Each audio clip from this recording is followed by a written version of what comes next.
لقد كفر الذين قالوا إن الله هو المسيح ابن مريم وقال المسيح يا بني إسرائيل اعبدوا الله ربي وربكم إنه من يشرك بالله فقد حرم الله عليه الجنة ومأواه النار وما للظالمين من أنصار لقد كفر الذين قالوا إن الله ثالث ثلاثة وما من إله إلا إله واحد وإن لم ينتهوا عما يقولون ليمسن الذين كفروا منهم عذاب أليم أفلا يتوبون إلى الله ويستغفرونه والله غفور رحيم ما المسيح ابن مريم إلا رسول قد خلت من قبله الرسل وأمه صديقة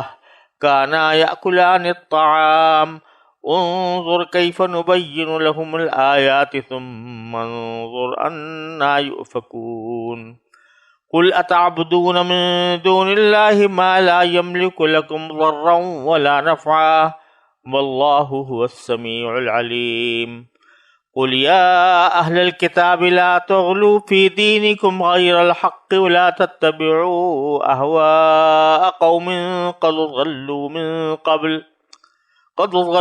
من قبل وأضلوا كثيرا وضلوا عن سواء السبيل۔ یہ سورہ مائدہ کی آیات 72 سے لے کر 77 تک تلاوت کی گئی ہے۔ پیچھے بھی بنی اسرائیل کا تذکرہ چل رہا ہے، اور اب آگے ان آیات میں اللہ تبارک و تعالی نے نصرانیوں یعنی عیسائیوں کے دو مختلف عقیدوں کی تردید فرمائی ہے، اور ان دونوں عقیدوں کے خلاف جو بدیہی قسم کے دلائل ہیں وہ بیان فرمائے۔ ان آیات کا ترجمہ یہ ہے، وہ لوگ یقیناً کافر ہو چکے ہیں جنہوں نے یہ کہا ہے کہ اللہ مسیح ابن مریم ہی ہے، حالانکہ مسیح نے تو یہ کہا تھا کہ اے بنی اسرائیل اللہ کی عبادت کرو جو میرا بھی پروردگار ہے اور تمہارا بھی پروردگار۔ یقین جانو کہ جو شخص اللہ کے ساتھ کسی کو شریک ٹھہرائے اللہ نے اس کے لیے جنت حرام کر دی ہے اور اس کا ٹھکانہ جہنم ہے، اور جو لوگ ظلم کرتے ہیں ان کو کسی قسم کے یار و مددگار میسر نہیں آئیں گے۔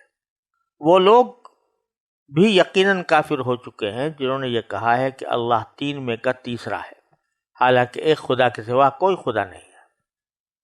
اور اگر یہ لوگ اپنی اس بات سے باز نہ آئے تو ان میں سے جن لوگوں نے کفر کا ارتکاب کیا ہے ان کو دردناک عذاب پکڑ کر رہے گا۔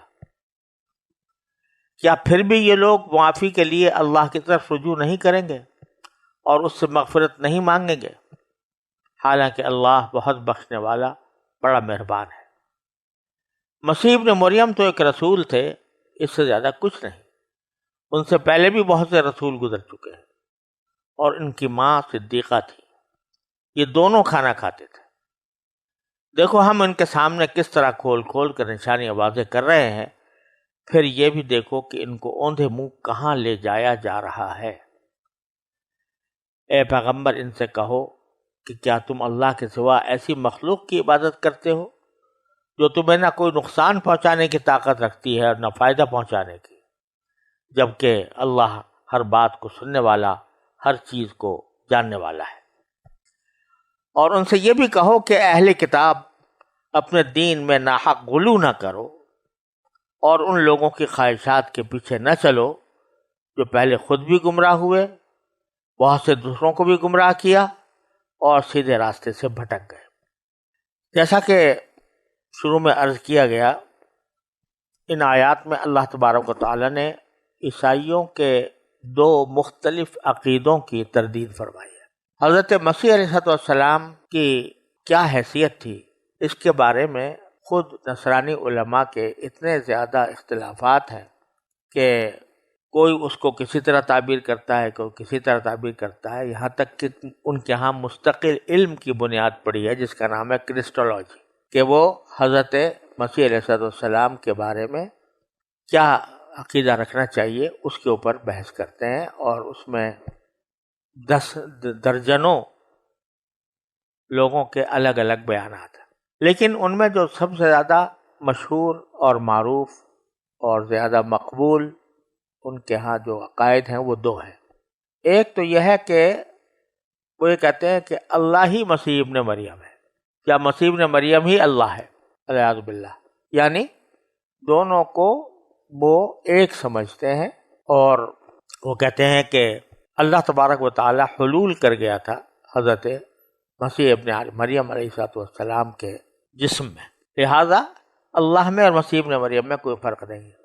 تو پہلے تو اللہ تبارک و تعالی اس کا ذکر فرما رہے ہیں کہ لقد کفر الذین قالوا، وہ لوگ کافر ہو گئے ہیں جنہوں نے یہ کہا ہے کہ ان اللہ هو المسیح ابن مریم، کہ اللہ ہی مسیح ابن مریم ہے۔ اب یہاں 2 طریقے سے اللہ تبارک و تعالی نے اس عقیدے کی مختصر انداز میں تردید فرما دی ہے۔ ایک تو یہ کہ مسیح کے ساتھ ابن مریم آیا، کہ مسیح جو بیٹے ہیں مریم کے، تو ایک طرف یہ کہہ رہے ہو کہ مریم کے بیٹے ہیں، اور دوسری طرف کہتے ہو اللہ ہیں، تو اللہ تو کسی کے پیٹ سے پیدا نہیں ہوتا، اور تم نے خود اس کو مسیح ابن مریم کہہ رہے ہو۔ تو پہلی بات تو یہیں سے تمہاری غلطی ثابت ہو گئی کہ تم مریم کا بیٹا ان کو کہہ رہے ہو، پھر بھی اللہ کہتے ہو۔ دوسرا یہ کہ خود مسیح کیا کہتے ہیں، مسیح نے کیا کہا تھا، بنی اسرائیل کو کیا پیغام دیا تھا علیہ الصلوۃ والسلام؟ وہ پیغام یہ دیا تھا کہ وقال المسیح یا بنی اسرائیل عبد اللہ ربی و ربک، یہ فرمایا تھا کہ اے بنی اسرائیل اللہ کی بندگی کرو جو میرا بھی پروردگار ہے، تمہارا بھی پروردگار، اور یہ آج بھی بائبل میں موجود ہے۔ خداوند تمہارا خدا ایک ہی ہے، ایک خداوند ہے۔ یہ تورات میں جگہ جگہ آیا ہے اور انجیل میں بھی جگہ جگہ آیا ہے۔ تو حضرت عیسیٰ علیہ السلام تو خود یہ پیغام دے رہے ہیں بنی اسرائیل کو کہ تم اللہ کی عبادت کرو جو میرا بھی پروردگار ہے اور تمہارا بھی پروردگار ہے۔ تو جب وہ خود اللہ تبارک و تعالیٰ کو اپنا پروردگار سمجھتے ہیں تو خود کیسے وہ خدا ہو سکتے ہیں؟ اور پھر آگے اللہ تعالیٰ فرماتے ہیں کہ ایسی بدیہی بات کو آدمی تسلیم نہ کر کے جو شرک کا ارتکاب کرے گا، انہ من یشرک باللہ، جو اللہ کے ساتھ شریک ٹھہرائے گا کسی کو، فقد حرم اللہ علیہ الجنہ، تو اللہ نے اس کے اوپر جنت حرام کر دی۔ جیسے دوسری جگہ قرآن کریم میں فرمایا ان اللہ لا یغفر ان یشرک بہ ویغفر ما دون ذلک لمن یشاء، اللہ تعالیٰ یہ مغفرت نہیں کرتا کہ کوئی آدمی اس کا شرک کرے، اس سے کم گناہ کی جب چاہتا ہے مغفرت کر دیتا ہے، بغیر توبہ کے بھی اگر کرنا چاہے گا تو کر دے گا، لیکن شرک کی مغفرت بغیر توبہ کے نہیں ہو سکتی۔ فقد حرم اللہ علیہ الجنہ، اللہ نے اس پر جنت حرام کر دی، اور مأواہ النار، اور اس کا ٹھکانہ جہنم ہے۔ وما للظالمین من انصار، اور چونکہ شرک جو ہے سب سے بڑا ظلم ہے، ان الشرک لظلم عظیم، لہٰذا جو لوگ اس ظلم کا ارتکاب کرتے ہیں کہ اللہ تعالیٰ کے ساتھ کسی کو شریک ٹھہراتے ہیں، ان کا کوئی یار و مددگار ان کو نصیب نہیں ہوگا۔ پھر آگے دوسرے نظریے کا بیان ہے کہ جو یہ کہتے تھے کہ اللہ تعالیٰ 3 چیزوں کا نام ہے، ایک اللہ تعالیٰ، ایک مسیح ابن مریم، اور ایک روح القدس۔ ان 3 کو وہ لوگ کہتے تھے کہ 3 خدا ہے مگر 3 مل کر ایک ہی ہے۔ عجیب و غریب قسم کا نظریہ ہے جس کو وہ توحید فی التثلیث سے تعبیر کرتے ہیں، انگریزی میں اس کو ٹرینٹی کہا جاتا ہے، جس کا مطلب یہ ہے کہ اللہ تبارک و تعالیٰ 3 اقانیم پر مشتمل ہے۔ اقانیم اقنوم کی جمع ہے، اور یہ لفظ ایجاد کیا گیا ہے اس کو جز کے معنی سے الگ کرنے کے لیے۔ ایک چیز تو کوئی مرکب ہوتا ہے تو وہ چیز 3 اجزاء سے مرکب ہوتی ہے، ہر ایک جز کا اپنا وجود ہوتا ہے، اور پھر وہ تینوں مل کر ایک مرکب کی شکل اختیار کر لیتے ہیں۔ اور یہ بات مشہور ہے، معروف ہے، ساری دنیا جانتی ہے، مانتی ہے، ساری دنیا کے فلاسفہ منطقی اس کو بات کو تسلیم کرتے ہیں کہ ہر کل اپنے جز کا محتاج ہوتا ہے۔ تو اس لیے اگر وہ اللہ تعالیٰ کو یا مسیح ابن مریم علیہ السلام کو یا روح القدس کو اگر وہ جز قرار دیں اللہ تعالیٰ کا، تو اس کے معنی یہ ہوں گے کہ اللہ تعالیٰ محتاج ہے مسیح علیہ السلام کا اور روح القدس کا. تو وہ یہ نہیں چاہتے کہ یہ الزام اپنے سر لیں کہ اللہ تعالیٰ ان کا محتاج ہے. لہٰذا کہتے ہیں یہ جز نہیں ہے، اقنوم ہے. اب کیا فرق ہے جز میں اور اقنوم میں، یہ کوئی واضح نہیں کرتا. وہ کہتے ہیں تین ہیں لیکن تینوں مل کر ایک ہے، تینوں مل کر ایک ہے. نہ تو یہ کہتے ہیں کہ وہ تین الگ الگ وجود ہیں، نہ یہ کہتے ہیں کہ وہ تین اجزاء ہیں جن سے مل کر مرکب ہو کر خدا بنتا ہے، بلکہ کہتے ہیں تین ہیں اور تین ہونے کے باوجود ایک ہے. کیونکہ تین یہ اقانیم ہیں، تین اجزاء نہیں ہیں، اور تین مستقل شخصیتیں نہیں ہیں، بلکہ تین اقانیم ہیں اور مل کر ایک ہے. تو حالانکہ یہ عقیدہ جو ہے اس کا کہیں ذکر و فکر نہ عہد نامہ بائبل کے عہد نامہ قدیم میں ہے، نہ بائبل کے عہد نامہ جدید میں ہے، کہیں بھی اس کا کوئی تذکرہ نہیں ہے. یعنی موجودہ انجیلوں میں نہیں ہے، جو محرف انجیلیں ہیں ان کے اندر بھی نہیں ہے. تو لیکن یہ در حقیقت سینٹ پال نے، جس کو پولس کہا جاتا ہے، اس نے در حقیقت یہ عقیدہ ایجاد کیا تھا. تو وہ لوگ اس کے جب ان سے کہا جاتا ہے کہ اس کو سمجھائیں کہ یہ کیسا معمہ ہے کہ تین ایک اور ایک تین ہے، تو مختلف قسم کی تعبیریں کرتے ہیں. بعض اوقات تو یہ کہتے ہیں، بعض اوقات تین چیزیں مل کر ایک ہو جاتی ہیں، ہے ایک ہی چیز مگر وہ تین مختلف حیثیتوں سے تین چیزیں بن جاتی ہیں. جیسے مثال کے طور پر دماغ جو ہے وہ کسی چیز کا علم حاصل کرتا ہے تو وہ عالم ہوتا ہے، اور وہ اگر اپنا علم حاصل کرے تو وہ معلوم بھی ہے. دماغ اگر اپنا علم حاصل کرے کہ یہ دماغ ایک ایسی چیز ہے تو وہ عالم بھی ہے اور معلوم بھی ہے. اور یہ علم کے دماغ کا وجود ہے، یہ کس چیز کے ذریعے ہوا؟ یہ دماغی کے ذریعے ہوا. لہذا دماغ عالم بھی ہے، معلوم بھی ہے، ذریعہ علم بھی ہے. یہ سینٹ آگسٹائن کی دلیل ہے. لیکن اگر دیکھا جائے تو یہ کسی طریقے سے بھی تخصیص اور تخصیص پر فٹ نہیں ہوتی، اس لیے کہ یہ حیثیتوں کا اختلاف ہے. چیز ایک ہی ہے، ایک حیثیت اس کے عالم کی ہے، ایک حیثیت معلوم کی ہے، ایک حیثیت ذریعہ علم کی ہے. اور تثلیث کے عقیدے میں یہ نہیں کہا جاتا کہ یہ حیثیتوں کا اختلاف ہے. یہ نہیں کہا جاتا کہ اللہ تعالیٰ بحیثیت عیسیٰ علیہ السلام کے اور بحیثیت روح القدس کے، بلکہ یہ کہا جاتا ہے کہ تینوں مستقل اقنوم ہیں. تو لہٰذا یہ مثال بھی کسی طرح فٹ نہیں ہوتی، کیونکہ نہ وہ یہ کہتے ہیں کہ اجزاء کا اقانیم اجزاء ہیں، نہ یہ کہتے ہیں کہ حیثیتوں کا اختلاف ہے، بلکہ تینوں مستقل اقنوم ہیں. یہاں تک کہ انگریزی میں جب اس کا ترجمہ کیا گیا تو انگریزی میں کوئی لفظ ان کو نہیں مل پایا سوائے پرسن کے. تو یہ کہتے ہیں تین پرسنس ہیں. اب جب تین پرسنس ہیں تو تین شخصیتیں ہیں الگ الگ، لیکن یہ مل کر ایک ہیں. تو نہ اجزاء کے حساب سے مرکب ہو کر ایک ہے، نہ حیثیتوں کے اختلاف سے مل کر ایک ہے، بلکہ تین مستقل شخصیتیں ہیں پھر بھی ایک ہیں. تو اس کا کسی بھی طرح کوئی جواز عقلی طور پر نظر وہ نہیں آتا. تو آخر میں ہار جھک مار کر بعض اوقات انہوں نے یہ بھی کہا کہ بھائی یہ جو ہے یہ متشابہات میں سے، جیسے اے مسلمانوں تمہارے ہاں بہت سی آیتیں متشابہ ہوتی ہیں، الرحمن علی العرش استویٰ متشابہ ہے، الف لام میم متشابہ ہے. تو اسی طرح یہ عقیدہ تثلیث بھی متشابہات میں سے ہے. تو ہم اس کو جوں کا توں تسلیم کرنے پر مجبور ہے، جیسے کہ آپ متشابہات کو جوں کا توں تسلیم کرتے ہیں. لیکن یہ بھی عجیب مغالطہ ہے، اس لیے کہ جو متشابہات ہوتی ہیں وہ کسی ایسے معاملے میں نہیں ہوتی جن پر ایمان و کفر کا دار و مدار ہو، جن پر جنت و جہنم کا دار و مدار ہو. متشابہات ایسی جگہ پر آتی ہیں کہ جن کا کوئی خاص تعلق انسان کی عملی زندگی سے نہیں ہوتا، تو وہاں متشابہات آ جاتی. اب اگر کوئی الف لام میم ہے، اس کا معنی نہیں معلوم کسی کو، تو عملی زندگی پر کوئی فرق نہیں پڑتا، عقیدے کے اوپر کوئی فرق نہیں پڑتا. اگر اللہ تعالیٰ نے فرمایا کہ بل یداہ مبسوطتان، تو اب وہ یدین کی کیفیت کیا ہے، اس کی کنہ کیا ہے، اس کے معلوم کرنے سے کوئی نہ عقیدے پر فرق پڑتا ہے نہ عمل پر فرق پڑتا ہے، بخلاف عقیدہ تثلیث کے یہ جو ہے سب سے پہلا عقیدہ ہے جس کے بغیر انسان عیسائیت میں داخل نہیں ہو سکتا جب تک اس پر ایمان نہ رکھے.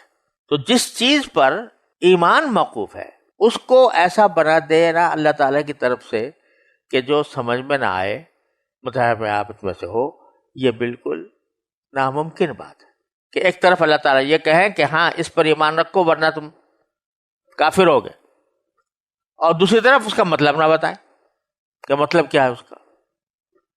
تو یہ ناممکن بات ہے. تو متشابہات میں سے بھی اس کو قرار دینا ممکن نہیں. تو اللہ تعالیٰ فرماتے ہیں کہ لقد کفر الذین قالوا ان اللہ ثالث ثلاثہ، وہ لوگ کافر ہو گئے ہیں جو یہ کہتے ہیں کہ اللہ تین کا تیسرا ہے، اور اس کی تردید کی ضرورت ہی نہیں، ایسی بیہودہ بات ہے یا ایسی بے عقلی کی بات ہے، تردید کی ضرورت نہیں، اتنا کہہ دینا کافی ہے. وما من الہ الا الہ واحد، اللہ ایک، اللہ کے سوا کوئی معبود نہیں ہے. وَإِن لَّمْ يَنْتَهُوا عَمَّا يَقُولُونَ، اور اگر یہ باز نہ آئے اپنے اس قول سے لَيَمَسَّنَّ الَّذِينَ كَفَرُوا مِنْهُمْ عَذَابٌ أَلِيمٌ، تو جن لوگوں نے یہ کفر اختیار کیا ہے، چاہے مسیح ابن مریم علیہ السلام کو خدا کہہ کر یا خدا کا تیسرا کہہ کر، تو ان کو ایک دردناک عذاب آ کر چھو لے گا. افلا یتوبون الی اللہ واستغفرونہ، کیا یہ اللہ کی طرف توبہ نہیں کرتے، رجوع نہیں کرتے اور اس سے استغفار نہیں کرتے؟ واللہ غفور الرحیم، حالانکہ اللہ تعالیٰ بہت بخشنے والا، بہت مہربان ہے. پھر آگے حضرت مسیح ابن مریم علیہ السلام کی جو حقیقت ہے وہ بیان فرماتے ہیں کہ یہود و نصارہ ان کے بارے میں افراط و تفریط میں پڑ گئے. یہودیوں نے ان کے پیغمبر ہونے سے انکار کر دیا اور نصرانیوں ان کو خدا تک پہنچا دیا. جو صحیح راستہ ہے وہ یہ ہے کہ مل مسیح ابن مریم الا رسول، مسیح ابن مریم اس کے سوا کچھ نہیں ہے کہ ایک پیغمبر ہے. قد خلت من قبلہ الرسل، ان سے پہلے بھی رسول گزر چکے ہیں. یہ بتلانا اشارہ اس طرف کرنا مقصود ہے کہ جتنے بھی انبیاء کرام علیہ السلام آئے ہیں وہ پہلے نہیں تھے، وجود میں آئے، ان کو نبوت عطا ہوئی، انہوں نے اپنا پیغام پہنچایا اور پھر دنیا سے چلے گئے. تو جو شخص پہلے پیدا ہوتا ہے کسی طرح، تو وہ کیسے خدا ہو سکتا ہے؟ خدا تو وہ ہے جو ہمیشہ سے ہے، ہمیشہ رہے گا. تو یہ کیسے ہو سکتا ہے کہ وہ کوئی ایسی ذات، ایسی شخصیت خدا ہو کہ جو پہلے نہیں تھی؟ تو قد خلت من قبلہ الرسل، ان سے پہلے بھی رسول گزر چکے ہیں، اسی طریقے سے یہ بھی آئے تھے، پہلے نہیں تھے اور پھر وجود میں آئے. وَأُمُّهُ صِدِّيقَةٌ، اور ان کی والدہ صدیقہ تھی، بڑی سچی خاتون تھی.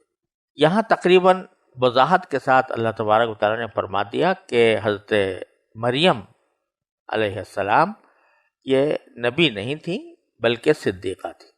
اس میں اختلاف رہا ہے کہ بعض حضرات کہتے ہیں چونکہ ان کے اوپر وحی آئی تھی اس لیے وہ نبیہ تھیں، اور بعض حضرات کہتے ہیں کہ صدیقہ تھیں، یعنی نبوت سے کم درجہ جو ولایت کا اعلیٰ ترین مقام ہوتا ہے وہ ان کو حاصل تھا. تو قرآن کریم نے یہاں پر صدیقہ فرمایا. اس سے بہت سے علماء نے یہ استدلال کیا ہے کہ وہ نبیہ نہیں تھی، کیونکہ اگر نبیہ ہوتی تو پھر صدیقہ کا لفظ استعمال کرنا، نچلے درجے کا لفظ استعمال کرنا اعلیٰ درجے کے بغیر، یہ حکمت کے خلاف ہے.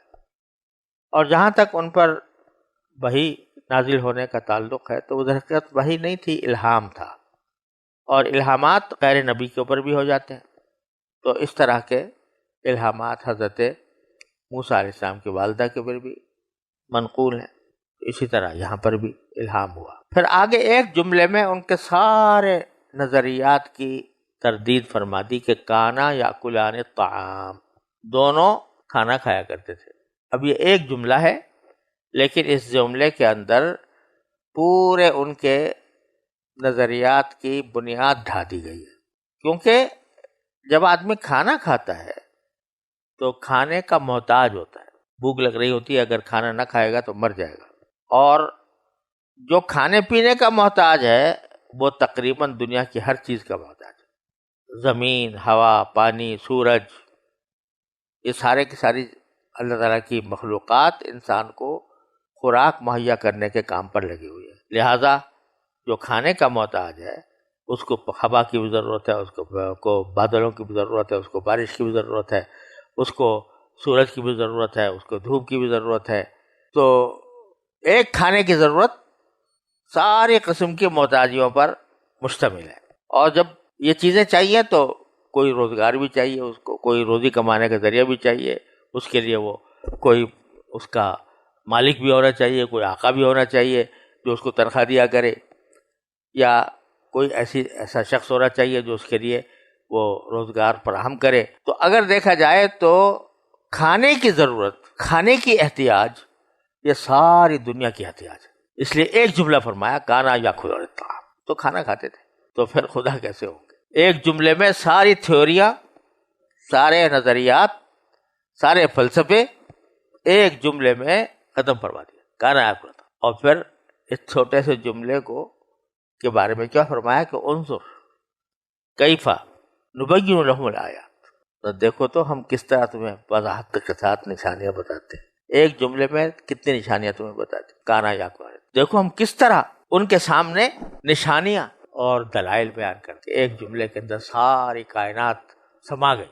ایک طرف ہمارا یہ کمال دیکھو اور دوسری طرف ثم انظر انا یؤفکون، پھر دیکھو کہ کہاں ان کو الٹا پھیرایا جا رہا ہے. اس کا تقاضا یہ تھا کہ وہ سیدھے سیدھے مانتے کہ بھائی خدا تو خدا ہی ہے، لیکن وہ الٹے سب چل رہے.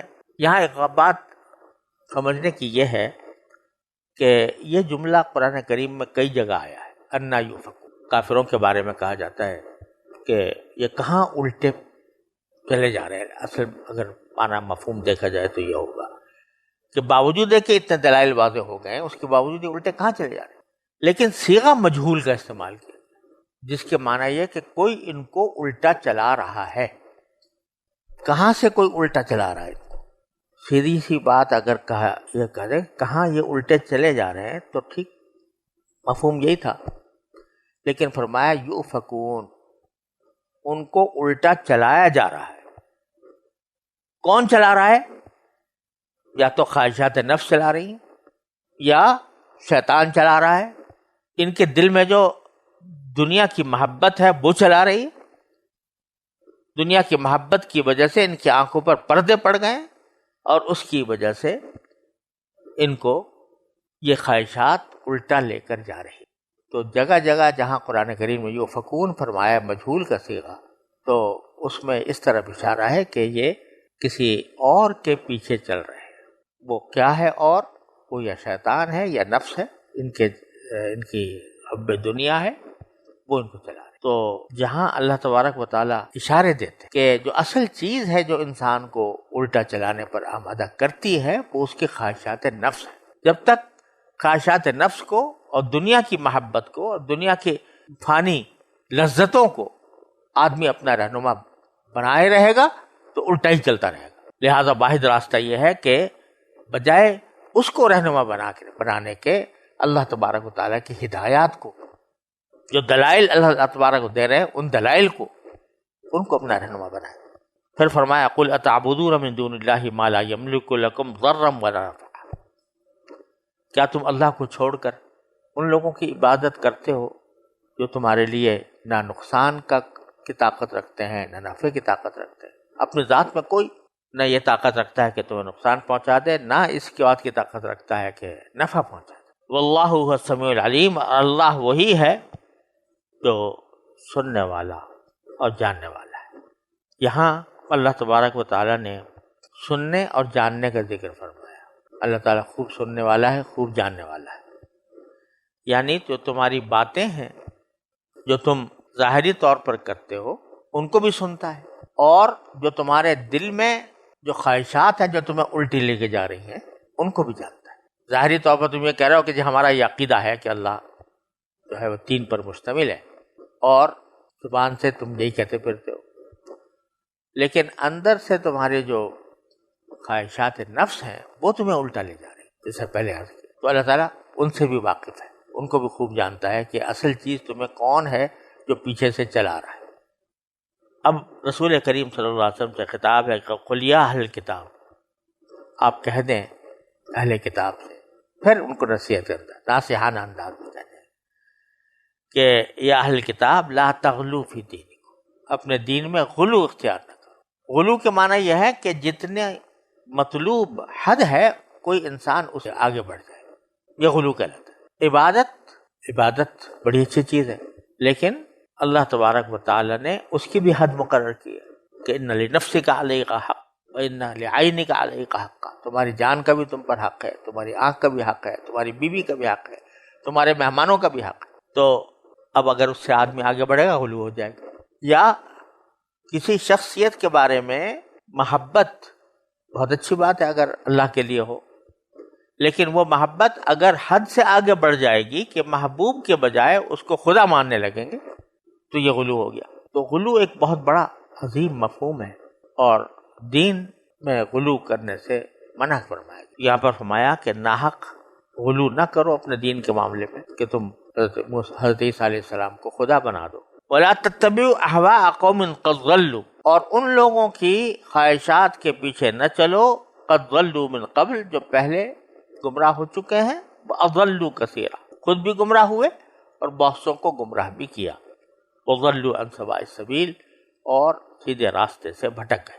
اب یہاں ذرا غور طلب بات یہ ہے کہ قد ضلوا من قبل فرما دیا پہلے کہ وہ پہلے ہی گمراہ ہو گئے، اور پھر دوسروں کو گمراہ کیا، اور پھر دوبارہ فرمایا کہ سیدھے راستے سے گمراہ ہو گئے. تو بظاہر تو یہ تکرار معلوم ہو رہا ہے کہ وہ پہلے خود گمراہ ہوئے، دوسروں کو گمراہ کیا، پھر آگے کہتے ہیں سیدھے راستے سے گمراہ ہو گئے. حضرت حکیم الامت قدس اللہ تعالیٰ سرہ نے بیان القرآن میں اس کے اوپر یہ تبصرہ فرمایا ہے کہ پہلے تو وہ غلط راستے کو لے کر خود گمراہ ہوئے، لے ڈوبے ہیں، اور وہ غلطی اس وجہ سے نہیں ہوئی کہ حق مفقود ہو گیا ہو، اس کا پتہ نہ لگتا ہو، بلکہ وہ لوگ راہ راست کے ہوتے ہوئے قصداً اس سے دور اور علیحدہ ہو گئے تھے. تو پہلے یہ فرمایا کہ گمراہ ہوئے اور دوسروں کو گمراہ کیا، لیکن وہ کسی غلط فہمی کی وجہ سے نہیں ہوئے تھے بلکہ قصداً اس سے علیحدہ ہو گئے، اس لیے وَضَلُّوا عَنْ سَوَاءِ السَّبِيلِ. تو یہ ایک نصیحانہ پیغام ہے جو رسول کریم صلی اللہ علیہ وسلم کے ذریعے یہودی اور نصرانیوں کو دیا گیا، اور پھر آگے ان کے بدعقیدگی کے نتائج اللہ تعالیٰ نے آگے آیت میں بیان کیے ہیں. وصلی اللہ تعالیٰ علی خیر خلق، یعنی پہلے ہے بھٹک گئے. اب بھٹکنے میں دو احتمال تھے نا، بھٹکے بھی اور دوسروں کو بھٹکایا بھی. اب اس میں دو احتمال تھے کہ یہ بھٹکنا جو ہے محض کسی غلط فہمی کی بنیاد پر تھا، یا یہ کہ جان بوجھ کر بھٹکے. تو اس کی تعیین دوسری ضلوا عن سواء السبیل میں فرمائی گئی کہ سیدھے راستے سے وہ قصداً راہ راست کو چھوڑ کر ہٹ گئے. افلا یتوبون الی اللہ واستغفرون، ترجمہ کیا پھر بھی یہ لوگ معافی کے لیے اللہ کی طرف رجوع نہیں کریں گے اور اس سے مغفرت نہیں مانگیں گے؟ عطف تو ہے یہاں پر، توبہ کی مفہوم میں داخل ہے. توبہ اصل معنی تو رجوع کرنے کے ہوتے ہیں نا، تو معافی کے لیے اللہ سے رجوع کرنا یہ پورے توبہ کا تب. اس لیے کہ بعض لوگ حضرت مریم کو بھی تیسرا حصہ سمجھتے تھے. میں نے عرض کیا نا کرسٹولوجی جو ہے وہ مستقل علم مسیحیت، تو اس میں بہت سے نظریات تھے. اس میں ایک نظریہ یہ بھی تھا کہ حضرت مریم تیسرا جو قنوم ہے وہ روح القدس کے بجائے حضرت مریم کو کہہ دیتے، اس لیے اس کی بھی ساتھ ساتھ تردید ہو. یہاں ان کا ایک نام ہے، لیکن ہوں گے تو کہیں نہ کہیں. اللہ بچائے جو جمائے عقائد ہوتے ہیں وہ خواہ کتنے ہی یعنی بدیع البطلان کیوں نہ ہو، لیکن جب وہ پھیل جاتے ہیں کسی قوم میں اور اس کا وہ جگہ بنا لیتے تو باوجود بدیع البطلان ہونے کے لوگ ان کو بالکل ایک بدیہی حقیقت سمجھنے لگتے. اچھا یہ ان کے ہاں یعنی جیسے ہم کسی مشکل کے موقع پر اللہ تعالیٰ یا اللہ ایسا کہہ دیتے ہیں نا، تو ان کے یہاں تو کہا ہے یا مسیح کہہ دیں اوہ کرائسٹ، تو وہ ایک طرح سے وہ والمسیح ابن مریم ہی ہوں گے۔